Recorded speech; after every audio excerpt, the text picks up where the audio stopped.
नमस्कार, आप देख रहे हैं दूरदर्शन किसान विचार विमर्श के इस खास अंक में आप सभी का स्वागत है। मैं हूं अदिति शर्मा।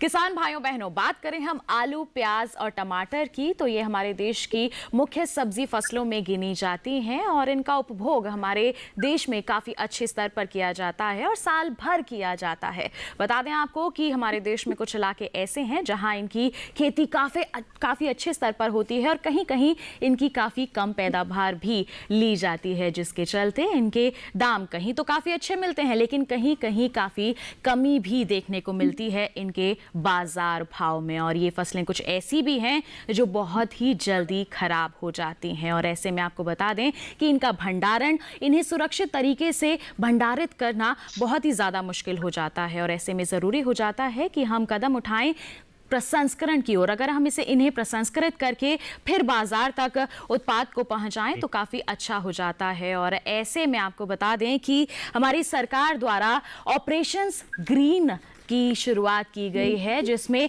न केवल इन 3 फसलों बल्कि अन्य जो तमाम फल और सब्जियां हैं उन्हें भी इसमें शामिल करने की मुहिम चलाई गई है ताकि हमारे किसान ज़्यादा से ज़्यादा लाभान्वित हो सकें। और इसके अंतर्गत यातायात और भंडारण के लिए भी कुछ छूट मुहैया कराई गई है और आज हम इसी पर विस्तृत चर्चा करने वाले हैं। और आपको बता दें आज के कार्यक्रम का विषय रहेगा टॉप से टोटल, ऑपरेशन ग्रीन्स से बागवानी को बढ़ावा। जी हां, ऑपरेशन ग्रीन्स से बागवानी को बढ़ावा किस प्रकार मिल सकता है, टॉप से टोटल को इसमें क्यों सम्मिलित किया गया है और इससे क्या लाभ हमारे किसानों को मिल सकता है, इस पर हम विस्तृत चर्चा करेंगे और आज के हमारे इस कार्यक्रम का विषय यही रहेगा। और विचार विमर्श करने के लिए हमारे साथ हमारे विशेषज्ञ जुड़ गए हैं। आइए उनसे आपका परिचय करवा देते हैं। इस वक्त हमारे साथ जुड़ गए हैं खाद्य प्रसंस्करण उद्योग मंत्रालय के संयुक्त सचिव मनोज जोशी जी, और साथ ही हमारे साथ जुड़ गए हैं निफ्टम के डीन शोध डॉक्टर प्रभात कुमार नीमा जी, और साथ ही हमारे साथ स्टूडियो में इस वक्त मौजूद हैं अमित धानुका जी और प्रगतिशील किसान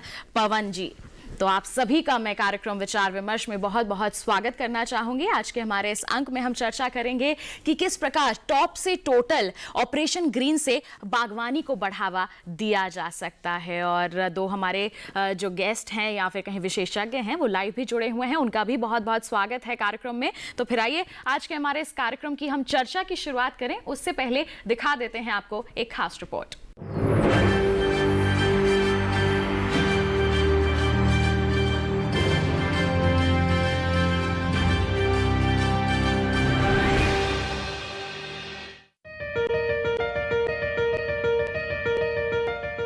ऑपरेशन ग्रीन्स खाद्य प्रसंस्करण उद्योग मंत्रालय की ओर से संचालित हो रहा है। इसका जिक्र सबसे पहले 2018-19 के बजट में किया गया था और इसका उद्देश्य था टॉप फसलों यानी आलू, प्याज और टमाटर की आपूर्ति में स्थिरता लाना। आपूर्ति में स्थिरता तभी आ पाएगी जब अधिक पैदावार वाले इलाकों से कम पैदावार वाली जगहों तक इन्हें पहुंचाने की बेहतर सुविधा उपलब्ध हो। और अगर आपूर्ति में स्थिरता का फायदा किसानों तक पहुंचाना है तो आपूर्ति, भंडारण और प्रसंस्करण से किसानों को भी जोड़ना होगा। बहरहाल अब ये योजना सिर्फ आलू, प्याज और टमाटर तक ही सीमित नहीं है, बल्कि तमाम तरह के फल और सब्जियां भी इसमें शामिल होंगी। यानी अब ये योजना सभी बागवानी फसलों का उद्धार कर सकेगी। इस योजना के तहत सरप्लस वाले इलाकों से कम उपज वाले इलाकों में स्थित बाजारों तक यातायात में 50% की सब्सिडी का प्रावधान है। इसके अलावा भंडारण पर भी 50% सब्सिडी दी जाएगी। फिलहाल इसे अगले 6 महीने के लिए प्रयोग के तौर पर लॉन्च किया गया है। बाद में इसका विस्तार किए जाने की भी संभावना है। यातायात पर सब्सिडी मिलने के बाद किसान दूर दराज के ऐसे बाजारों तक अपनी फसल पहुंचा सकेंगे जहां बेहतर भाव मिल रहा हो। इसी तरह भंडारण पर सब्सिडी से किसानों को फसल कुछ दिनों तक रोक कर रखने में सुविधा होगी और उनकी फसल खराब होने से भी बच जाएगी। ऑपरेशन ग्रीन्स का एक फायदा उपभोक्ताओं को भी होगा, उन्हें फसल किफायती दरों पर उपलब्ध होगी। टॉप से टोटल के लिए आत्मनिर्भर अभियान के तहत 500 करोड़ का प्रावधान किया गया है।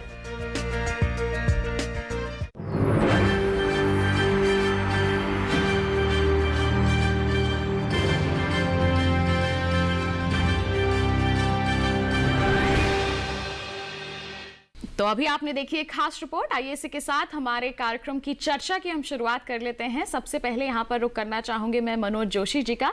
जोशी जी, सबसे पहले तो आप हमारे सभी दर्शकों को जानकारी दें कि ऑपरेशन ग्रीन्स आखिर है क्या। फ्रूट्स एंड वेजिटेबल्स किसान ज़्यादा से ज़्यादा उगा रहे हैं आजकल, और फ्रूट्स एंड वेजिटेबल्स में सीरियल क्रॉप्स के मुकाबले प्राइस फ्लक्चुएशन बहुत ज़्यादा होता है। कभी कीमतें बहुत ज़्यादा होती हैं, कभी कीमतें बहुत कम हो जाती है। जब प्रोडक्शन बढ़ जाता है या कोई लॉजिस्टिक प्रॉब्लम आ जाती है, मौसम खराब हो जाता है, तो कीमतों में एकदम बड़ा चेंज आ जाता है। उससे किसानों को बहुत नुकसान होता है। और ख़ास तौर पे कोविड टाइम्स में कई जगह लॉजिस्टिक्स में बाधा भी आई है। तो इन बाधाओं को दूर करने के लिए फूड प्रोसेसिंग मिनिस्ट्री ये नई स्कीम आत्मनिर्भर भारत अभियान के तौर पे लाई है, जिसमें टॉप टू टोटल पहले ये स्कीम सिर्फ आलू, प्याज और टमाटर पे थी, अब ज्यादातर फल और सब्जियों पे हो गई है। जिसमें अगर पिछले ट्रेंड से, पिछले 3 साल के एवरेज से अगर प्राइस गिर रही है या पिछले साल के मुकाबले प्राइस 15% गिरी है, तो प्रोड्यूस को ट्रांसपोर्ट करने और स्टोरेज करने में 50% सब्सिडी दी जाती है जी। ये सब्सिडी सभी लोगों को अवेलेबल है। तो इसका उद्देश्य ये है कि जहां सरप्लस प्रोडक्शन हो रहा है, उससे जो कंजम्पशन सेंटर्स हैं वहां पे लोग सामान ले जा सके, और जब प्राइस गिरी हुई है तो उसको स्टोर करके कुछ समय के लिए रख सके, ताकि जब प्राइस अच्छी हो जाए तो उसको बेच सके। जी, तो हमारे किसानों को सहूलियत मिल सके और वो आत्मनिर्भर बन सके, इसके लिए इसकी शुरुआत की गई है। और इसी के साथ हम आगे बढ़ते हैं। डॉक्टर नीमा का यहाँ पर रुक करना चाहूंगी। डॉक्टर नीमा, टॉप से टोटल की हम बात करते हैं तो उसे भी ऑपरेशन ग्रीन्स का हिस्सा बना दिया गया है, तो इसके पीछे सरकार की क्या सोच रही है, इस पर आपकी राय जानना चाहेंगे। धन्यवाद। जैसा कि आप जानते हैं कि पहले 2018-19 के बजट में जब इस योजना का प्रारंभ हुआ था, तो उस समय इसमें सिर्फ 3 ही फसलों को सम्मिलित किया गया था, जिसमें टमाटर, आलू और प्याज थी। लेकिन खास करके अभी जो कोविड पीरियड में सरकार ने और समाज ने पाया कि न केवल आलू, प्याज और टमाटर बल्कि अन्य सब्जियों की भी किल्लत हो रही है, खास करके उन क्षेत्रों में जहाँ पे इसका उत्पादन नहीं होता है। जहाँ पे होता है वहाँ तो ठीक है, लेकिन जहाँ पे नहीं होता वहाँ पे लोग इस तरह से नहीं ले जा पा रहे, क्योंकि उसमें ट्रांसपोर्टेशन कास्ट ज्यादा आ रही है, स्टोरेज नहीं है। तो इसलिए ये निर्णय लिया गया कि इस तरह की जो दूसरी फसलें भी हैं, जिनको एक जगह से दूसरी जगह तक ट्रांसपोर्ट करने से बाकी लोगों को इसमें सुविधा हो, तो इसलिए इसमें अन्य फल और सब्जियों को भी सम्मिलित किया गया है। और एक बड़ा अच्छा कदम है। मुझे लगता है कि इससे इस तरह के फल सब्जी पर भी एक उनके मूल्यों के स्थिरीकरण के लिए एक अच्छी कदम उठाया जा रहा है। और जो आम जनता है, उपभोक्ता है, वो भी न केवल आलू, टमाटर और प्याज, बल्कि दूसरी फल और सब्जियों का भी आनंद पूरे क्षेत्रों में हर समय ले सकते हैं। जी, तो हमारे न केवल किसानों को इससे फ़ायदा मिल सके बल्कि उपभोक्ताओं को भी लाभ मिल सके, इसके लिए ये कदम उठाए जा रहे हैं। और हम उम्मीद करते हैं कि सभी मिलकर इन सभी हमारी जो सरकार के प्रयास हैं उनसे लाभ ज़रूर लेंगे। इसी के साथ बढ़ते हैं आगे और हम बात कर रहे हैं कि आलू, प्याज, टमाटर अगर मुख्य तौर पर अभी बात की जाए तो इनको ज़्यादा समय तक हम भंडारित करके नहीं रख सकते हैं। अगर हम इसका प्रसंस्करण कर लेते हैं तो काफ़ी अच्छा रहता है। ऐसे में जो लोग हमारे प्रसंस्करण से जुड़े हुए हैं, उन्हें इसका लाभ किस प्रकार मिल सकता है, इस पर मैं जानकारी के लिए रुक करना चाहूंगी अमित धानुका जी का। अमित जी, क्या कहेंगे, जो खाद्य प्रसंस्करण से जुड़े हुए पहले से ही लोग हैं, उन्हें किस तरह के लाभ मिल सकेंगे इस कदम से? ये जो स्टेप लिया है सरकार ने, जहां उन्होंने टोमेटो, ऑनियन और प्याज के साथ बाकी प्रोडक्ट्स को, फ्रूट्स एंड वेजिटेबल्स को जोड़ा है, this is a very disruptive step. इसका सबसे फायदा इसलिए मिलेगा कि बहुत ऐसे क्रॉप्स हैं हमारे यहाँ, जैसे मैंगो है जो हॉर्टिकल्चर क्रॉप है, गुआवा है जो कि एक्सपोर्ट में भी जाता है। साउथ के बहुत किसान हैं जो कोविड सिचुएशन के कारण वो प्रोसेसिंग नहीं हो पाया, एक्सपोर्ट में नहीं जा पाया। अब यदि हम उसको तरीके से प्रोसेसिंग करें, उनको स्टोरेज की फैसिलिटी दें, ट्रांसपोर्टेशन की फैसिलिटी दें, सो बहुत ऐसे फल और सब्जियां हैं। मैं जैसे एग्जाम्पल मैंने मैंगो का दिया, वैसे ही जब हम सरकार पर हेक्टर, पर एकड़ ज्यादा रिटर्न्स की बात करती है, तो उस क्षेत्र में भी टमाटर, प्याज के मुकाबले बाकी जो सब्जियां इसमें जोड़ी गई हैं, जैसे बॉटल गोर्ड को जोड़ा गया है, ओकरा को जोड़ा गया है, इनमें पोटेंशियल बहुत ज्यादा है जिनको किसान रख भी सकता है। और यदि जैसे इसमें एक्सपोर्टर्स को भी इंक्लूड किया गया है, एक्सपोर्टर भी चाहे तो किसी एरिया में जहां सरप्लस प्रोडक्शन हुआ है वहां से उसको पोर्ट पे लाके प्रोसेस करके एक्सपोर्ट कर सकता है। इससे फॉरेन एक्सचेंज भी आएगा और कहीं ना कहीं हमें कॉम्पिटिटिवनेस का भी बेनिफिट मिलेगा। जी, तो तमाम तरीके की जो सुविधाएं मुहैया कराई गई हैं इस स्कीम के अंतर्गत, इससे ना केवल फ़ायदा होगा, हम अच्छी तरह से प्रसंस्करण की ओर कदम बढ़ा पाएंगे, बल्कि बाजार तक अपने जो उत्पाद हैं उन्हें भी पहुंचाने में हम सक्षम हो पाएंगे और अच्छा मूल्य अर्जित कर पाएंगे। ऐसे में प्रगतिशील किसान हमारे यहाँ पर मौजूद हैं स्टूडियो में, तो उनसे मैं उनकी राय जानना चाहूँगी। आप किसान के तौर पर क्या कहेंगे कि किस तरह से किसान लाभान्वित हो सकेंगे इस तरह की योजनाओं के जरिए या फिर सरकार के कदम के जरिए? देखिए, किसान का काम है खेत में पैदा करना जी, और वो आज के टाइम में एक नई टेक्नोलॉजी के साथ बहुत अच्छे से वो पैदा कर रहा है और क्वालिटी के साथ पैदा कर रहा है। लेकिन जब वो पैदा करता है, सीजनल पैदा करता है, तो बाजार में उसको उपभोक्ता नहीं मिलते और उसको उचित मूल्य नहीं मिल पाता। इसलिए ये प्रसंस्करण करके उसको जब बाजार में ले जाया जाए तो उसको एक उचित मूल्य मिल सकता है और इससे किसान काफी लाभान्वित भी होगा जी। और इससे जो किसान की आमदनी है उसका एक और स्टेप बढ़ जाएगा। और इसी तरह एक जो उन्नत किसान है, जो आज का टेक्निकल किसान है, जो अपनी पैदावार कर रहा है, वो उपभोक्ता तक उसको एक अच्छे रूप में उसको पहुंचा सकता है और ये इससे किसान अच्छे तरीके से लाभान्वित हो सकते हैं।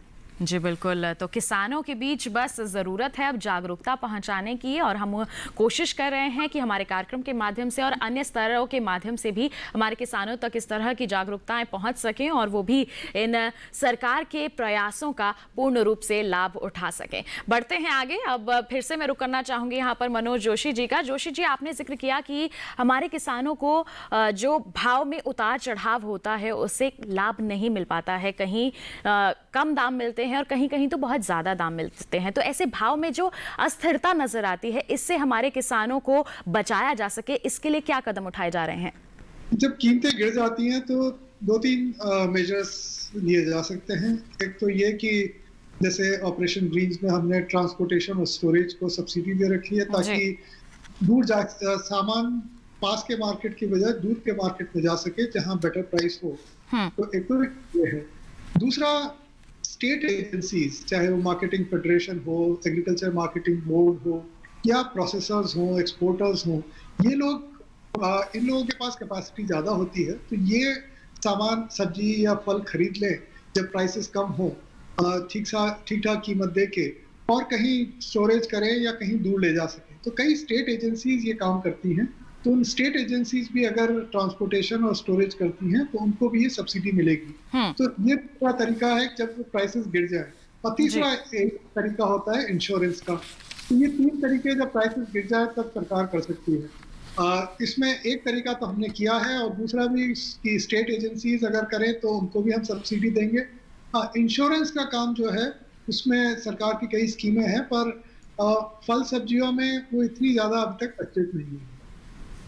जी बिल्कुल।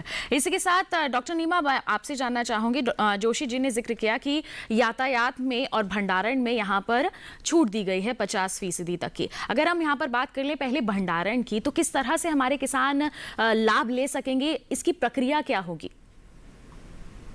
देखिए, भंडारण एक बहुत अच्छा तरीका है जिसमें कि उन फसलों में जिनका कि मूल्य काफ़ी कम हो गया है उनको कुछ समय के लिए भंडारण में रख सकें, और जब बाजार में उसकी कीमत अच्छी हो तब किसान भाई अपने उत्पादों को उस अच्छी कीमत पर बेच सकते हैं। तो इस अस्थायी व्यवस्था में जब वो स्टोर करते हैं तो किसानों को एक ये होता है कि उनको स्टोरेज कॉस्ट देनी पड़ती है, क्योंकि हर किसान के पास कोल्ड स्टोरेज या वेयर हाउस की फैसिलिटी नहीं होती है। तो इस तरह की व्यवस्था इस योजना में की गई है कि जो आसपास वेयर हाउस, कोल्ड स्टोरेज हैं या राज्य सरकार या फूड प्रोसेसिंग करने वाली इंडस्ट्रीज उसको लगाती हैं, तो ये किसान भाई अपने उत्पादों को उन वेयर हाउस में और कोल्ड स्टोरेज में रख सकते हैं, जिसके लिए नॉमिनल रेट देना पड़ता है। और इस योजना में जब किसान एक पर्याप्त मात्रा में अपने उत्पादों को उन वेयर हाउस में रखता है तो सरकार की तरफ से एक ग्रांट दी जाती है, उनको असिस्टेंस दिया जाता है ताकि उसका पूरा का पूरा भार किसानों पे ना आए। क्योंकि अगर स्टोर में लंबे समय तक रखते हैं तो उससे कीमत अपने आप बढ़ जाती है और फिर किसान उस दाम को जोड़ के अपने उत्पाद को बेच पाने में असमर्थ होता है।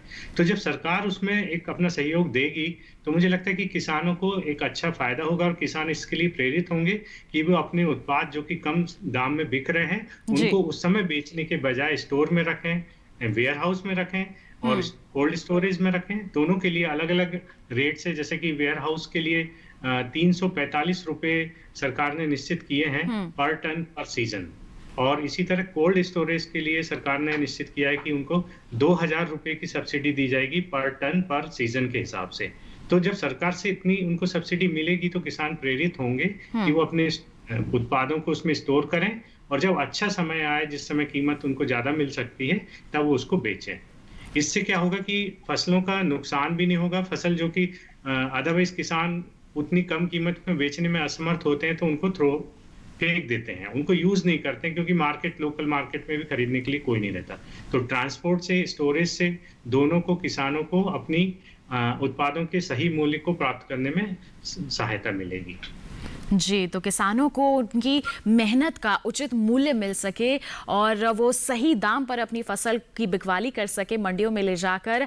इसके लिए ज़रूरी है कि उस समय बेचा जाए जब अच्छे दाम मंडियों में मिल रहे हों, और ऐसे में भंडारण बहुत ही महत्वपूर्ण भूमिका निभाता है। और इस स्कीम के अंतर्गत भंडारण के लिए भी हमारे किसानों के लिए काफ़ी सुविधा मुहैया कराई गई हैं। 50% तक की छूट है यहाँ पर। हमारे किसान इसका पूर्ण रूप से लाभ ले सकते हैं। बढ़ते हैं आगे। जोशी जी, यातायात पर भी यहाँ पर 50% की छूट है, तो इस पर आप क्या कहेंगे? इसका लाभ उठाने के लिए हमारे किसानों को क्या कदम उठाने की सलाह देंगे आप? ये एक तो ₹2.84 पर किलोमीटर पर टन सरकार इसमें रेट फिक्स की है, उसका 50% सरकार सब्सिडी दे रही है। एक दूसरा ये है कि किसान के अलावा ये food processor, exporter, state agencies और जो लाइसेंस कमीशन एजेंट्स हैं, ये सभी को ये स्कीम में सब्सिडी मिलेगी, ताकि कई बार किसान खुद क्रॉप सब्सिडी अवेल करने में उसके वॉल्यूम छोटे होते हैं तो सब्सिडी अवेल करना थोड़ा मुश्किल होता है, या फिर किसान के को इतना डॉक्यूमेंट्स वगैरह प्रोसेस करने में दिक्कत आए, ताकि ये सभी तरह के कैटेगरी के लोगों को ये सुविधा अवेलेबल है। क्योंकि वो अगर किसान से खरीदे तो भी किसान को बेहतर मूल्य मिलेगा। इसलिए ये स्कीम सिर्फ किसान तक ही लिमिटेड नहीं है, पर बेनिफिट किसान को मिले, ये स्कीम का उद्देश्य है। दूसरी चीज मैं आपको एक और बताना चाहूंगा कि सड़क के अलावा ट्रेन या फ्लाइट से भी ये ट्रांसपोर्टेशन में ये सब्सिडी अवेलेबल है। खासतौर पे जो हिली एरियाज हैं या नॉर्थ ईस्ट है, वहाँ के जो किसान हैं, तो अगर फ्लाइट से अपने जैसे फ्रूट्स हैं वो अगर भेजना चाहें तो एयर इंडिया की रेट पे उसमें भी 50% सब्सिडी है। ऐसे ही रेलगाड़ी से काफी बनाना, अनियन वगैरह काफी मूवमेंट हो रहा है, उसमें भी जो ट्रेन की रेट है उसमें सब्सिडी 50% अवेलेबल है। बिल्कुल, तो न केवल सड़क मार्ग से बल्कि अन्य यातायात के जो साधन हैं उनमें भी यहाँ पर सरकार ने 50% तक की छूट दी है हमारे किसानों के लिए। और ऐसे में हमारे किसान जिस भी ज़रिए से अपनी फसल उन मंडियों तक पहुँचाना चाहते हैं जहाँ पर उन्हें अच्छे और बढ़े हुए दाम मिल रहे हैं, वहाँ तक आसानी से पहुँचा सकते हैं। बस अब आपको इनके प्रति जानकारियाँ हासिल करनी हैं और सहयोग से आप बाकी किसानों के साथ मिलकर बढ़ सकते हैं और अच्छे दाम अर्जित करने में सफल हो सकते हैं। बढ़ते हैं हम आगे और अमित जी का भी यहाँ पर रुक करना चाहूंगी। अमित जी, प्रसंस्करण की अगर हम बात करते हैं तो इस योजना के अंतर्गत प्रसंस्करण की और क्या भूमिका हो सकती है? आपने बताया कि हमारे किसानों को लाभ मिलेगा कि आसानी से वो अपने जो उत्पाद हैं वो पहुंचा सकते हैं, और किस तरह से हमारे किसान लाभ ले सकते हैं? जो फूड प्रोसेसिंग को सबसे बड़ा बेनिफिट मिलेगा ये है कि जिस भी इंडिया के किसी भी कॉर्नर में यदि कोई प्रोडक्ट सस्ता है तो वो उसको ला सकता है। उसकी इन्वेस्टमेंट में सरकार ने क्योंकि 50% सब्सिडी बता दी तो उसकी कॉस्टिंग कम हो गई। प्लस अब हमारे यहाँ जैसे देखेंगे एक पर्टिकुलर सीजन में विंटर्स में जब मटर आता है, मटर एक एक्स भाव पे होता है, मगर समर्स में आते आते उसके भाव 4 गुना हो जाते हैं जी। अब यदि उसकी स्टोरेज पे सरकार अपनी तरफ से 50% तक सब्सिडी दे रही है तो इसका बेनिफिट मैं दूसरी ढंग से कहूंगा, इसका बेनिफिट सिर्फ किसानों को नहीं होगा, किसान को भी होगा, इंडस्ट्री को भी होगा, कंज्यूमर को भी होगा। जो सरकार की अल्टीमेट इच्छा है कि एक प्राइस स्टेबलाइजेशन होना चाहिए कि कभी कोई प्रोडक्ट 5 रुपए बिक रहा है, कभी 100 रुपए बिक रहा है, उसकी जगह यदि प्राइस स्टेबलाइजेशन होता है, किसान को भी अच्छा भाव मिलेगा, इंडस्ट्री भी यदि उसको प्रोसेस करके आगे डोमेस्टिक मार्केट में बेच रही है, एक्सपोर्ट में बेच रही है, तो उसको भी एक स्टेबिलिटी मिलेगी और जो हमारा डोमेस्टिक कंज्यूमर है उसको भी बेनिफिट मिलेगा, क्योंकि यदि उसको ठीक ढंग से स्टोरेज किया जाएगा तो उसकी क्वालिटी और उसकी शेल्फ लाइफ भी बढ़ेगी। यदि उसको किसी रिमोट कॉर्नर से लाके भारत के किसी और एरिया में बेचा जा रहा है तो एक तो हमारी जो डाइवर्सिटी है उसका बेनिफिट भी सबको होगा, प्राइस बेनिफिट भी सबको होगा, और ओवरऑल हम देखेंगे कि जो हमारा एग्रीकल्चर सेक्टर है वो बहुत अच्छा परफॉर्म करेगा। जी बिल्कुल, बेहतर हम बदलाव की यहाँ पर उम्मीद कर रहे हैं कि इन स्कीम्स के लाभ लेकर के हमारे किसान बेहतर लाभ ले सकते हैं। अब मैं आपसे जानना चाहूँगी अमित जी यहाँ पर कि अभी तक हमारे किसान जो हैं वो उपज उत्पादन में ही जुड़े हुए हैं, लेकिन प्रसंस्करण भी कर रहे हैं, लेकिन उतने अच्छे स्तर पर नहीं किया जा रहा है। तो ऐसे में हमारे किसानों को क्या प्रेरणा भी मिलेगी कि वो इस स्कीम के अंतर्गत जुड़ करके और प्रसंस्करण की ओर बढ़ सकते हैं? जैसा जोशी जी ने कहा, क्योंकि स्कीम में बहुत सिंपल बनाया गया है और कोई भी किसान, इंडिविजुअल किसान या ग्रुप ऑफ फार्मर्स यदि 50 टन तक अपनी फल या सब्जी को इकट्ठा करके स्कीम में वो करते हैं तो उनको वो बेनिफिट मिलेगा।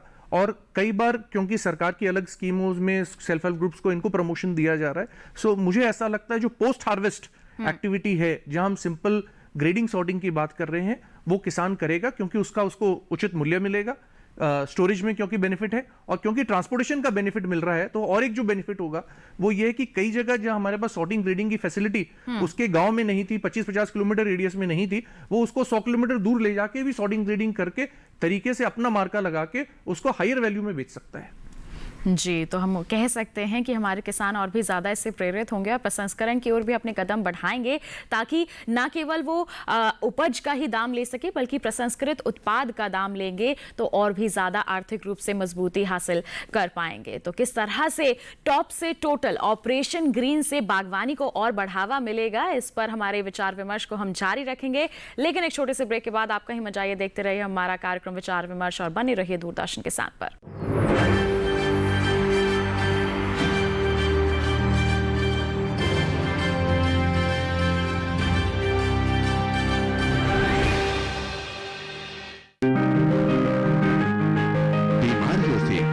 बचेगी फसल, मवेशियों की मुश्किलों का क्या है हल, कहां से लाए बीज, कितनी लगेगी खाद, किसानों के हर फोन का विशेषज्ञ देंगे जवाब। देखिए हेलो किसान लाइव सोमवार से शुक्रवार शाम 6 बजे। ये कामयाबी है अन्नदाता की, ये कहानी है खेत और खलिहानों की। कैसे करें अपने पशुओं की देखभाल, जानिए गांव-गांव के किसानों का हाल।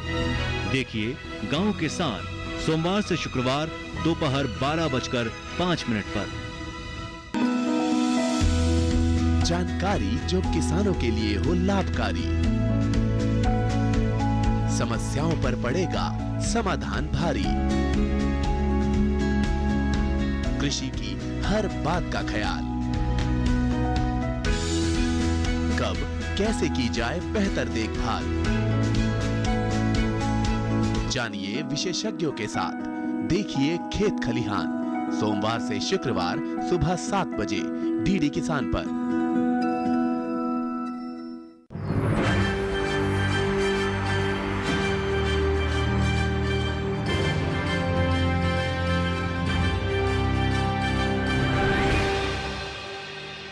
ब्रेक के बाद हमारे खास कार्यक्रम विचार विमर्श में आप सभी का फिर से स्वागत है। आज हम चर्चा कर रहे हैं टॉप से टोटल ऑपरेशन ग्रीन से बागवानी को बढ़ावा किस प्रकार मिल सकता है, इस पर हम विस्तृत चर्चा कर रहे हैं। हमारे विशेषज्ञ हमारे साथ जुड़े हुए हैं। आइए इसी के साथ हमारी चर्चा को हम आगे बढ़ाते हैं और अब मैं रुक करना चाहूंगी यहाँ पर मनोज जोशी जी का।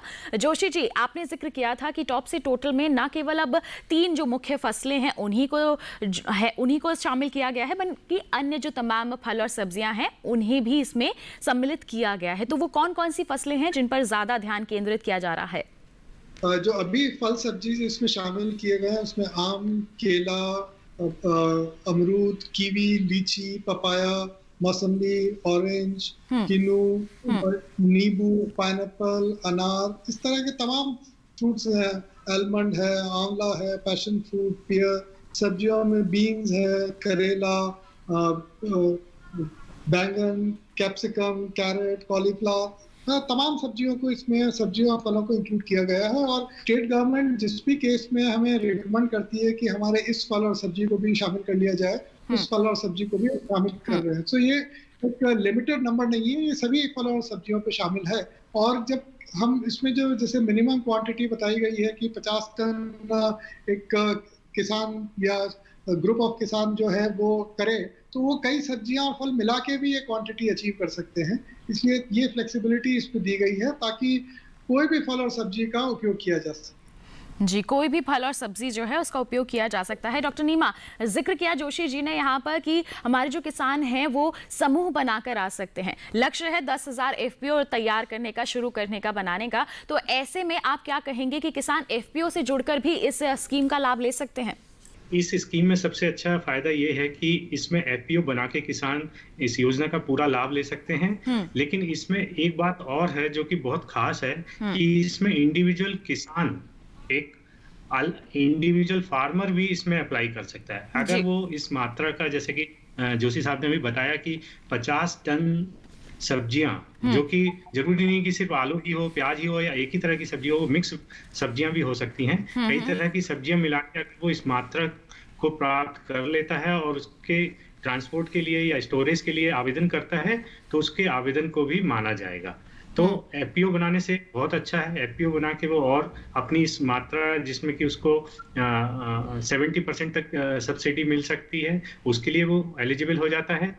और इस जो शॉर्ट टर्म योजना है जिसमें कि इन फसलों के भंडारण और आवागमन के लिए प्रोविजन रखा गया है, उसमें किसानों को या FPO को 1 करोड़ रुपए तक की सब्सिडी मिल सकती है। तो ये बहुत अच्छी बात है। FPO बना के वो फिर दूसरी चीजों के लिए भी अप्लाई कर सकता है, जैसे कि farm gate infrastructure for food processing या फूड प्रोसेसिंग यूनिट्स के लिए भी वो कर सकता है, और उसके लिए उस ग्रांट या जो सब्सिडी है उसमें काफी इजाफा हो जाता है।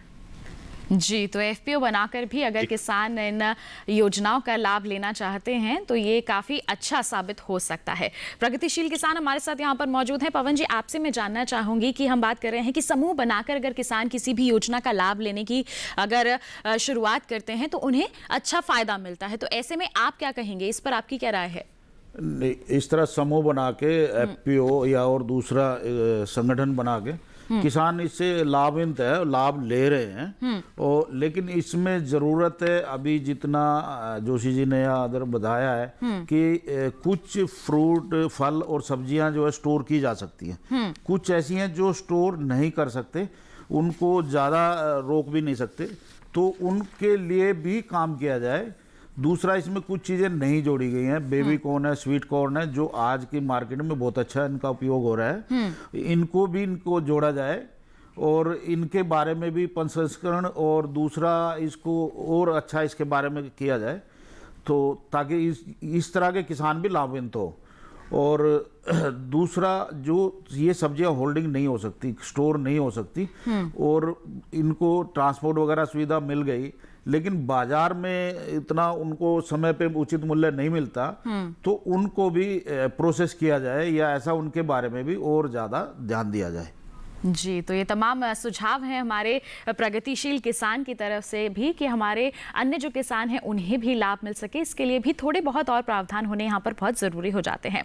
रुक कर लेते हैं अमित जी का। अमित जी, हम प्रसंस्करण पर लगातार यहाँ पर बात कर रहे हैं कि हमारे किसान प्रसंस्करण करके लाभ ले सकते हैं, और इस स्कीम के अंतर्गत तो प्रावधान भी काफ़ी शामिल किए गए हैं, चाहे वो बात कर ले हम यातायात की, चाहे भंडारण की। तो अब मैं आपसे जानना चाहूँगी कि अगर हमारे किसान इस स्कीम के अंतर्गत प्रसंस्करण की शुरुआत करना चाहें तो वो कैसे जुड़ सकते हैं, क्या कर सकते हैं?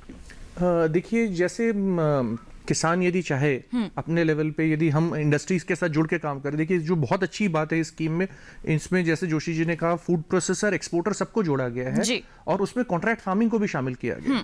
सो यदि हमको क्वालिटी प्रोड्यूस उगाना है, किसान ने और प्रोसेसर ने मिलकर काम करना है, सो प्रोसेसर अपने हिसाब से कुछ प्राइमरी प्रोसेसिंग, कैसे पोस्ट हार्वेस्ट मैनेजमेंट करना है, जिससे बढ़िया से बढ़िया, उत्तम से उत्तम फल या सब्जी उनकी फैक्ट्री में आए, जो आगे ढंग से उसका प्रोसेसिंग हो सके, उसके लिए दोनों मिलकर काम कर सकते हैं। सरकार से मेरा एक सुझाव है कि ये जो इन्होंने अभी करंट स्टेप लिया है वो बहुत अच्छा है, मगर इसमें यदि प्राइमरी प्रोसेसिंग को भी इंक्लूड कर ले, जैसे पवन जी भी कह रहे थे, उससे और इसमें फायदा मिलेगा। और सबसे बड़ी बात यह है कि यदि किसान खुद उसको कर रहा है तो किसान को भी बेटर रिटर्न मिलेगा, और वो आगे से आगे और एक्सोटिक फ्रूट्स एंड वेजिटेबल्स जिसमें उसकी रिटर्न ज्यादा है उसको उगाएगा। ये आलू प्याज तो बहुत सालों से किसान उगाता आ रहा है, मगर उसमें उसकी रिटर्न्स नहीं बढ़ रही है। मगर जैसे सोनीपत से भाई साहब ने कहा कि यहाँ हमने डिसरप्टिव शिमला मिर्ची उगाना शुरू की, जुकीनी उगा रहे, ब्रोकली उगा रहे, तो इस तरह के एक्सोटिक वेजिटेबल्स जो हैं, जितना हम उसको उगाएंगे और उसको तरीके से प्रोसेसिंग कर लेंगे तो उसकी शेल्फ लाइफ को और उसको मेंटेन करने में हमें बहुत बेनिफिट मिलेगा। और एक चीज जिसके लिए मैं सरकार को कांग्रेचुलेट करना चाहूंगा, सरकार ने जो 3 साल का एवरेज रखा है और सिर्फ 15% का प्राइस रिडक्शन रखा है, ये बहुत अच्छा है जी। क्योंकि ज्यादातर सब्जियों में, फलों में आप देखेंगे on a week to week basis भी 15% का वेरिएशन आ जाता है। So 15% is a very negligible trigger, and I think सब मिलकर यदि काम करें तो इसका बहुत बेनिफिट मिल सकता है। जी, तो सबको मिलकर यहाँ पर काम करना होगा, तभी हमें अच्छी तरह से या फिर कहें कि पूरी तरह से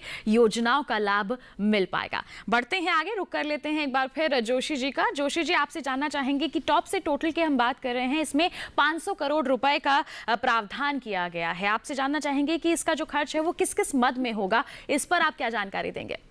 मेन खर्च इसमें ये जो सब्सिडी दी जा रही है ट्रांसपोर्टेशन और स्टोरेज की, उसी में होगा।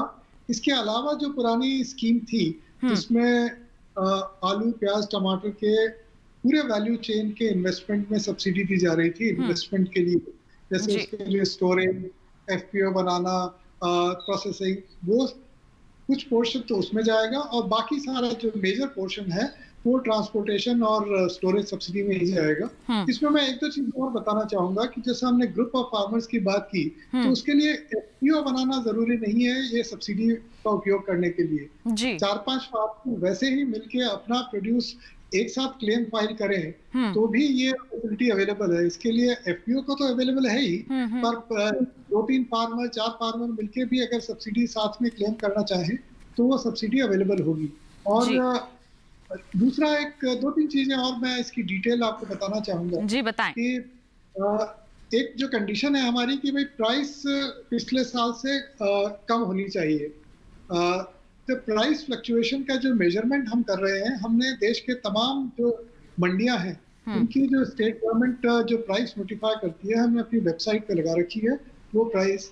तो वो प्राइस अगर और पिछले 3 साल की और पिछले साल की प्राइस भी लगा रखी है, तो अगर आज की मंडी की प्राइस या जो भी प्राइस जिसपे किसान बेच रहा है या कोई प्रोसेसर खरीद रहा है वो उससे कम है, तो ये फैसिलिटी अवेलेबल है। तो अगर लोग देखना चाहें कि पिछले साल की या पिछले 3 साल की प्राइसेस उस प्रोडक्ट की क्या हैं, तो हमारी वेबसाइट पे या कृषि मंत्रालय की वेबसाइट पे जाके देख सकते हैं। दूसरा, इसमें कुछ डॉक्यूमेंट्स भी सब्सिडी क्लेम करने के लिए देने पड़ेंगे, जैसे ताकि बेनिफिट किसान को ही मिले। और इस बेनिफिट का हमने स्कीम इतनी लिबरल बनाई है तो कुछ सेफगार्ड्स उसमें डालने जरूरी थे कि किसान, एक तो किसान से अगर कोई खरीद रहा है तो ये पेमेंट किसान को अकाउंट पे ही, किसान के अकाउंट पे ही पेमेंट किया जाए। कैश पेमेंट इसमें हम अलाउ नहीं कर रहे हैं क्योंकि उसका कोई रिकॉर्ड नहीं रहता। दूसरा, जो ट्रक से अगर सामान भेज रहे हैं, वेयर हाउस से भेज रहे हैं, तो उसकी रसीद, ये 2, और किसान अगर है तो किसान का कोई, कि वो किसान है, इसका कोई डॉक्यूमेंट, ये 2-3 डॉक्यूमेंट इसमें सब्सिडी क्लेम करने के लिए जरूरी है। तो अगर जो भी जना इस सब्सिडी का बेनिफिट लेना चाहता है, हमारे मंत्रालय की टॉप टू टोटल की वेबसाइट पे जाके रजिस्टर कर ले, और जब भी वो ट्रांसपोर्ट कर ले उसके बाद जब उसकी कुछ क्वांटिटी इकट्ठी हो जाए तो वो सारे डॉक्यूमेंट अपलोड कर ले। वो अपलोड करके हम उसको एग्जामिन करके और तुरंत किसान के अकाउंट में या जो भी क्लेम कर रहा है उसके अकाउंट में सब्सिडी ट्रांसफर करते हैं। जी, तो सब्सिडी अगर हमारे किसानों को लेनी है तो ये पूरी प्रक्रिया आपको अपनानी होगी। आप कृषि मंत्रालय की वेबसाइट पर जा सकते हैं और तमाम जानकारियां भी हासिल कर सकते हैं। हमारे विशेषज्ञ ने विस्तृत रूप से आपको बता दिया है कार्यक्रम के इस माध्यम से। बढ़ते हैं आगे। डॉक्टर नीमा, आपका रुख करना चाहूंगी मैं यहाँ पर। टॉप से टोटल की हम बात कर रहे हैं तो इसको एक प्रयोग के तौर पर शुरू किया गया है, तो कौन कौन से वो इलाके हैं जहाँ पर इसको चलाने के लिए चुनाव किया गया है? देखिए, इसमें जो इलाकों का चयन किया गया है वो इस आधार पे किया गया है कि उस इलाके में वो पर्टिकुलर सब्जी या फल अधिक मात्रा में होना चाहिए। और इसके लिए जो सहयोग लिया गया है वो राज्य सरकारों से लिया गया है, ताकि वो बताएं हमें, मान लीजिए सेब है तो अगर हमें कश्मीर की सरकार से ये इनपुट मिलता है कि यहाँ सेब का उत्पादन ज्यादा होता है, आप सेब को इंक्लूड करिए, और भी इस तरह के जो फल वहाँ पे ज्यादा होते हैं। तो इस स्कीम को बनाने से पहले इस तरह सभी इलाकों के अधिकारियों से संपर्क किया गया था और उनके फीडबैक के आधार पर इस लिस्ट को तैयार किया गया है। और इसमें सबसे अच्छी बात यह है कि इसमें अभी भी एक ये क्लॉज रखा गया है कि आज भी अगर हमारे पास, जैसे अभी किसान भाई ने हमारे बताए कि इसमें जो बेबी कॉर्न्स है या कॉर्न है उसको भी इंक्लूड किया जाना चाहिए। ये बहुत अच्छा सजेशन है, मुझे लगता है जरूर मंत्रालय इस पे ध्यान देगा और इस तरह की सब्जियां जो कि अभी तक इसमें इंक्लूड नहीं की गई हैं उनको भी इंक्लूड किया जाएगा। तो इसमें करके ये है कि किन क्षेत्रों में ये ज्यादा हो रहा है, उस वहां से ये इनपुट लेके क्षेत्र के आधार पे, उत्पादन के आधार पे, उनकी उपज के आधार पे इस तरह के क्षेत्रों का चयन किया गया है। और इसमें एक मिनिस्ट्री की वेबसाइट है जिसमें कि पूरी जानकारी दी गई है कि मध्य प्रदेश में कौन कौन से इलाकों में कौन कौन सी सब्जियां ज्यादा होती हैं, और साथ ही साथ उसमें ये भी जिक्र किया गया है कि वो किस महीने में ज्यादा होती है, ताकि अगर कोई इंडस्ट्रियलिस्ट है, कोई फूड प्रोसेसिंग इकाई वाला है, तो वो अपनी प्लानिंग इस तरह से कर सके कि मुझे आलू की सप्लाई किन किन क्षेत्रों से किस किस महीने में किस तरह से हो सकती है और किस रेट पे हो सकती है। तो ये बहुत जो इनका एक पोर्टल बनाया गया है जिसको कि कहते हैं कि market intelligence and early warning system, वो भी इस योजना के तहत ये पोर्टल बनाने की बात की गई है। और इस पोर्टल पर सभी सब्जियों की, उनके क्षेत्रों की, उनके सीजन की सारी जानकारी दी गई है। तो वो अपना एक डिसीजन ले सकता है, गवर्नमेंट अपनी पॉलिसी इस तरह से बना सकती है कि उसके कारण जो मूल्य में बदलाव होने वाले हैं या मूल्य बढ़ने वाला है, घटने वाला है, तो उसका सीधा प्रभाव जो है कंज्यूमर पर ना पड़े, उपभोक्ता पे सीधा सीधा इसका प्रभाव ना पड़े।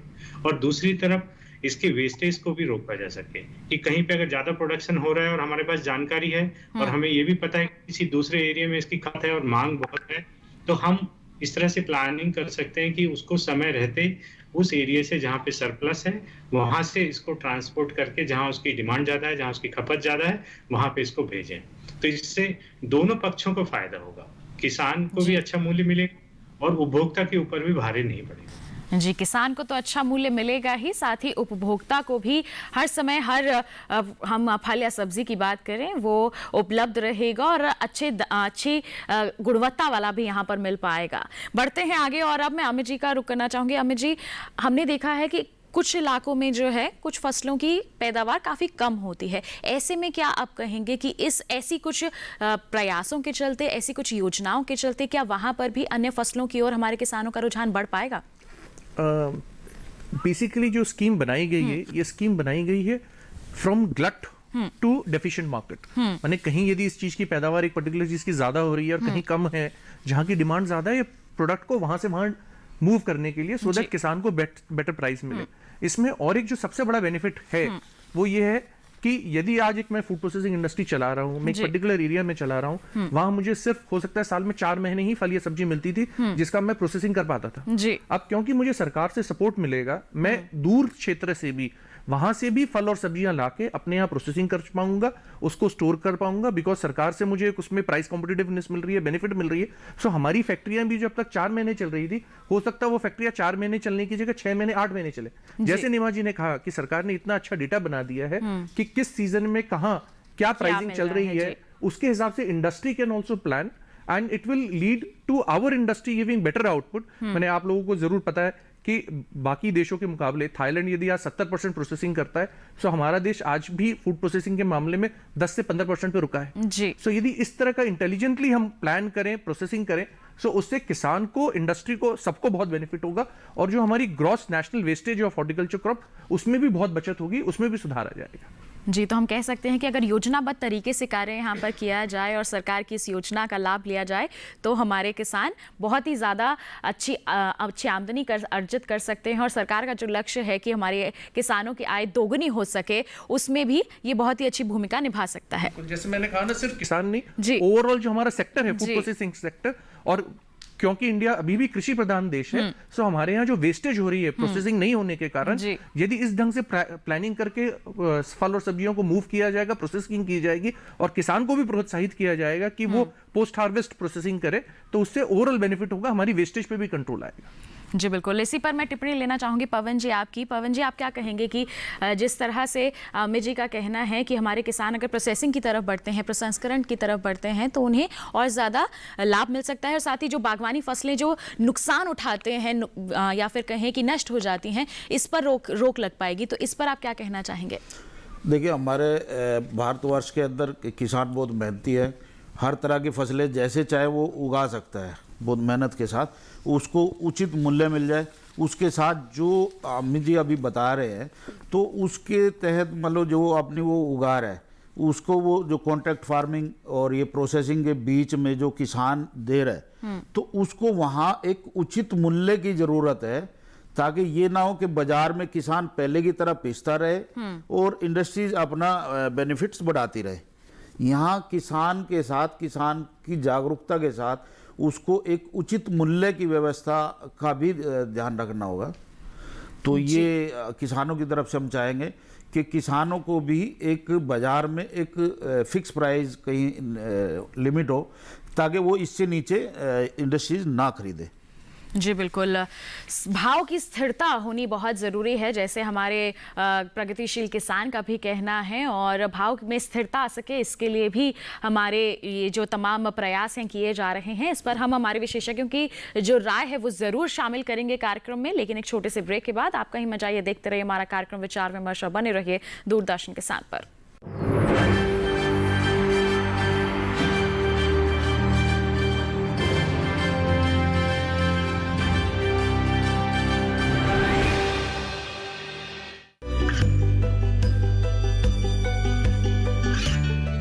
गांवों और पिछड़े क्षेत्रों में सरकारी योजनाओं की जानकारी पहुंचा।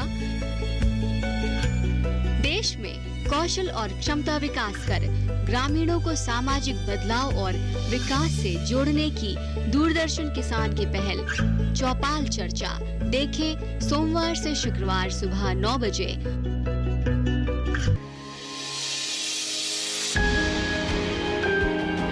सहेजें कण कण को,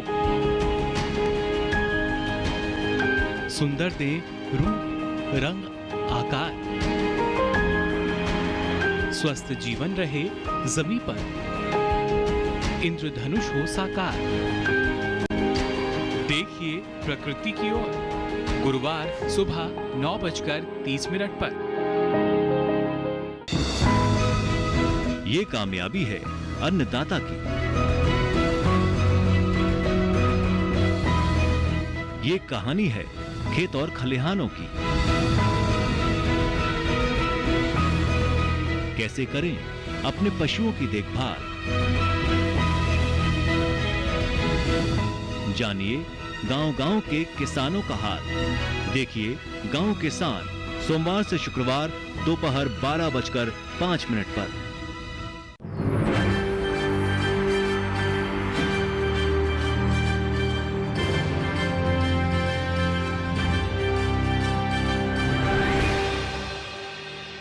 ब्रेक के बाद दूरदर्शन किसान के खास कार्यक्रम विचार विमर्श में आप सभी का फिर से स्वागत है। आज हम चर्चा कर रहे हैं टॉप से टोटल ऑपरेशन ग्रीन्स से बागवानी को बढ़ावा और किस प्रकार मिल सकता है। इस पर हम तमाम चर्चाएं भी कर चुके हैं और अभी थोड़ी चर्चा बाकी है, लेकिन इसके लिए आइए फिर से रुक कर लेते हैं हमारे जो विशेषज्ञ जुड़े हुए हैं मनोज जोशी जी का। मनोज जोशी जी, हमारे किसान ने कहा कि हमारे किसानों को एक स्थिर भाव मिल सके, इसके लिए क्या कदम उठाए जा रहे हैं। ये हमारे किसान का कहना है कि अगर बाजार में भाव में स्थिरता आ जाए तो हमारे किसानों को भी लाभ मिल सकता है। आत्मनिर्भर भारत पैकेज में कई मेजर्स हैं जो प्राइस स्टेबिलिटी के लिए, प्राइसेस में स्थिरता के लिए उठाए गए हैं। जी। सबसे बड़ा कदम तो जो है कि किसान एपीएमसी या मंडी में जाने के लिए फोर्सेबल नहीं है, वो बाहर भी सीधे फूड प्रोसेसर्स को, रिटेलर्स को अपना सामान कॉन्ट्रैक्ट करके बेच सकते हैं। ये इससे किसान को अगर बाहर ज्यादा अच्छी कीमत मिल रही है तो वो बाहर बेच सकता है। लॉन्ग टर्म कॉन्ट्रैक्ट में आ सकता है कि भाई प्रोसेसर से बात हो जाए कि भाई 10 रुपए में अगर प्रोसेसर खरीदेगा अगर कीमत ज्यादा हो तो शायद किसान मंडी में ही बेच दे, अगर 10 रुपए या उससे कम प्रोसेसर इस फल या सब्जी डायरेक्टली किसान से खरीद लेगा। तो ये जो प्रोविजन ऑर्डिनेंस के द्वारा एपीएमसी के प्रोविजन में चेंज लाया गया है, इससे एक तो किसान को प्राइसेस में स्थिरता आएगी। दूसरा, कॉन्ट्रैक्ट फार्मिंग का जो प्रोविजन अभी ऑर्डिनेंस के थ्रू किया गया है, उसमें भी कि इंडस्ट्री, फूड प्रोसेसिंग इंडस्ट्री और जो किसान है वो कॉन्ट्रैक्ट करके ये अरेंजमेंट कर सकें कि भाई इस प्राइस पे इंडस्ट्री उनसे फसल आने से पहले ही एग्रीमेंट हो जाए, ताकि किसान को पता हो उगाने से पहले कि ये प्राइस मिलेगी। इससे भी स्थिरता आएगी। और बाकी फिर ये जो टॉप टू टोटल हमारी तीसरी स्कीम है। और चौथा, कई स्टेट्स में जैसे स्टेट एजेंसीज भी या रिटेलर्स, जो बड़े बड़े रिटेलर्स हैं वो भी प्रोक्योरमेंट कर रहे हैं। जैसे दिल्ली में आसपास मदर डेयरी प्रोक्योरमेंट करती है, ऐसे ही कई एजेंसीज हैं जो डायरेक्टली किसानों से प्रोक्योरमेंट कर रही हैं। ये जो 4-5 मेजर्स आत्मनिर्भर भारत पैकेज में दिए गए हैं, इन सबसे फलों और सब्जियों की प्राइसेस में स्थिरता आने में बड़ी मदद मिलेगी। और पांचवा जो इशू है कि जितनी प्रोसेसिंग ज्यादा होगी उतनी स्थिरता ज्यादा आएगी, क्योंकि प्रोसेसर के बेनिफिट में यह है कि जो लोअर क्वालिटी प्रोड्यूस है और जब प्राइसेस गिर रही हैं तो ज्यादा उनको लेने में प्रोसेसर को भी फायदा है और किसान को भी फायदा है। तो जितनी रिलेशनशिप प्रोसेसर और किसान के बीच में बनेगी और जितना ज्यादा परसेंटेज प्रोड्यूस मंडी में जाने की बजाय डायरेक्टली रिटेलर्स के पास जाएगा या प्रोसेसर के पास जाएगा या स्टोरेज में जाएगा, उससे स्थिरता ज्यादा आएगी। जी, तो ये तमाम कदम अगर उठाए जाएंगे तो हमारी जो उपज है उसके भाव में स्थिरता तो आएगी। तो डॉक्टर नीमा, आपसे मैं ऐसे में जानना चाहूँगी कि जब भाव में स्थिरता आ जाएगी तो किसानों को किस तरह से इसका लाभ मिल पाएगा, उनकी कृषि में किस तरह का बदलाव हम देख सकते हैं, क्या उम्मीद कर सकते हैं? मैं जो अभी जोशी साहब ने कहा उसमें कुछ बातें और ऐड करना चाहता हूँ कि हमारे देश में जिस तरह की कृषि होती है, हमारा देश तो कृषि प्रधान देश है, कृषि का काफी योगदान है अर्थव्यवस्था में। लेकिन मैं जो ऑब्जर्व करता हूँ, मैं खुद भी एक किसान का बेटा हूँ, कि हम खेती करते हैं सिर्फ इसलिए कि हमारे अड़ोस पड़ोस में सभी लोग इस तरह की फसल लगा रहे हैं, हमने भी उस तरह से लगा ली। मुझे सौभाग्यवश एक डेवलप कंट्री में जाने का मौका मिला। वहां मैं एक किसान के पास गया, वहां मैंने देखा कि भाई उस समय वो कुछ उसके पास कैबेज थी, वो कैबेज को उखाड़ रहा था, छोटे छोटे पौधे थे, वो किसान खेत में से निकाल के उसको हटा रहा था। मैंने कहा भाई आपने ये लगा दिया, आप इसको हटा रहे हो? तो बोले साहब इसकी डिमांड नहीं है। मैंने कहा डिमांड तो अगले महीने आएगी, अभी तो आपका पौधा छोटा है और इसका कैबेज बनने में अभी आपको 1.5 से 2 महीना लगेगा, तब इसको। बोले नहीं, मुझे पता है कि जिसको मैं सप्लाई करने वाला हूँ उसके पास 2 महीने के बाद इसकी डिमांड नहीं है। जी ठीक है। तो वहां पे जो कृषि की जा रही है वो एक बिजनेस मॉडल की तरह की जा रही है। उसको वो पूरी तरह से कैलकुलेट करके देख रहा है। अगर किसान को मालूम है कि 2 महीने बाद उसको इस चीज का दाम नहीं मिलेगा तो वो आज ही उसको खेत से हटा दे रहा ताकि उसका नुकसान होने से बच जाए। जी। तो ये जो स्कीम है जिसमें कि किसानों को, उपभोक्ता को, इंडस्ट्री को, सभी को जोड़ने का एक प्रयास किया जा रहा है, मुझे लगता है कि ये बहुत अच्छा है। इससे हम एक साइंटिफिक तरीके से हमारे एग्रीकल्चर को मैनेज कर पाएंगे। एक इसका बड़ा उद्देश्य है कि how we can manage it, and when it is managed properly, I think the losses will be reduced. हमारे जितने भी नुकसान हो रहे हैं वो कम होंगे, ज्यादा से ज्यादा उत्पाद हमारे काम में आएंगे, या तो वो डायरेक्ट कंजम्पशन के काम में आएंगे या हम उनको प्रोसेसिंग के काम में आएंगे। तो उससे किसान को भी फायदा होगा और उससे उपभोक्ता को भी फायदा होगा, इंडस्ट्री को भी फायदा होगा। तो मुझे लगता है कि ये एक ऐसा प्रयास किया जा रहा है जिसमें सभी के लिए विन विन सिचुएशन है, सबका किसी न किसी रूप से फायदा हो रहा है, किसी न किसी रूप से हर स्तर पर, हर क्षेत्र में यहाँ पर लाभ ही मिलेगा। जी बिल्कुल। और जब हर स्तर पे इसका फायदा होगा तो इसका ओवरऑल आप देखेंगे कि एक इकोनॉमी पे एक पॉजिटिव इम्पैक्ट आएगा।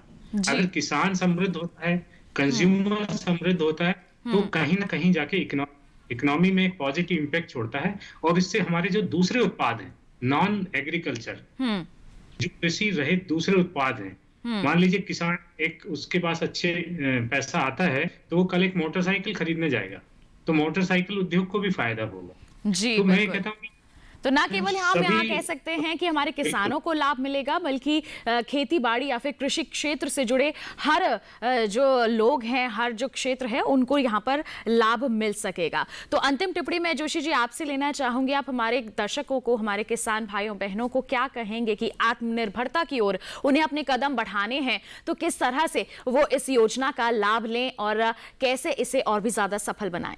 एक तो हमने अपने मंत्रालय में एक हेल्पलाइन शुरू की है किसानों की मदद करने के लिए, ताकि जिनको जो भी जानकारी चाहिए इन फसलों से के बाबत, उसकी प्राइस के बाबत, उसको कैसे सब्सिडी क्लेम करनी है, तो हमें फोन करके या हमारी वेबसाइट पे जाके जानकारी ले सकते हैं। और अगर हैंड होल्ड में उनको मदद चाहिए तो वो मदद देने को भी हम तैयार हैं। और करीब 1000 से ज्यादा किसान और दूसरे लोगों ने इस स्कीम में रजिस्टर कर लिया है। हमारा निवेदन है कि ज्यादा से ज्यादा लोग रजिस्टर करें और ज्यादा से ज्यादा लोग इसमें आवेदन करें। और अगर उनको किसी भी चीज में लग रहा है कि कोई डॉक्यूमेंटेशन ज्यादा है या उनकी फसल इसमें इंक्लूडेड नहीं है, उनका एरिया इंक्लूडेड नहीं है, तो हमें डायरेक्टली या स्टेट गवर्नमेंट के माध्यम से हमें कांटेक्ट करें। हम इस स्कीम की गाइडलाइंस 1-2 बार चेंज कर चुके हैं और भी चेंज करने को हम बिल्कुल तैयार हैं। जो फल वो इंक्लूड या एरिया इंक्लूड करना चाहते हैं वो इंक्लूड करने के लिए हम तुरंत तैयार हैं। और किसानों को इसका जल्दी से जल्दी फायदा मिले। अभी ये स्कीम पायलट तौर पे नवंबर तक है, तो नवंबर तक ज्यादा से ज्यादा किसानों को इसका फायदा मिल सके, इसके लिए हमारी एफर्ट है। जी बिल्कुल, ज़्यादा से ज़्यादा हमारे किसान हमारी सरकार के इन प्रयासों से लाभान्वित हो सके, यही हमारा लक्ष्य है और यही हमारी उम्मीद है, कोशिश है। और हमारे किसान भी अगर जागरूक होंगे, जानकारी रखेंगे, तभी वो इन तमाम योजनाओं का लाभ ले पाएंगे और आत्मनिर्भर बन पाएंगे और साथ ही साथ अपने आप को आर्थिक रूप से सशक्त बना पाएंगे। हम उम्मीद करते हैं कि आज हमारे इस कार्यक्रम में हमने जो भी चर्चा की है टॉप से टोटल ऑपरेशन ग्रीन्स के संदर्भ में, उससे आप ज़रूर लाभान्वित होंगे और इसका लाभ जरूर लेंगे। और इसके लिए मैं हमारे सभी विशेषज्ञ जो हमारे साथ जुड़े उनका धन्यवाद देना चाहूंगी। मनोज जोशी जी, डॉक्टर प्रभात कुमार नीमा जी, अमित धानुका जी और पवन जी, आपका बहुत बहुत धन्यवाद। आपने महत्वपूर्ण जानकारियां हमारे दर्शकों के साथ साझा की हैं। बहुत बहुत धन्यवाद आप सभी का। तो किसान भाइयों बहनों, आज के हमारे इस अंक में हमने चर्चा की टॉप से टोटल ऑपरेशन ग्रीन्स से बागवानी को बढ़ावा किस प्रकार मिल सकता है, हमारे जो किसान हैं बागवानी के क्षेत्र में आगे बढ़कर किस तरह से आत्मनिर्भर बन सकते हैं। इन तमाम बातों पर आज हमने विस्तार से चर्चा की है। हम उम्मीद करते हैं इन जानकारियों से आप जरूर लाभ लेंगे। तो बस आज के लिए इतना ही। अगले अंक में मुलाकात करेंगे, एक नए विषय पर करेंगे विचार विमर्श। तब तक के लिए हमें दीजिए इजाजत। आप बने रहिए दूरदर्शन किसान पर। नमस्कार।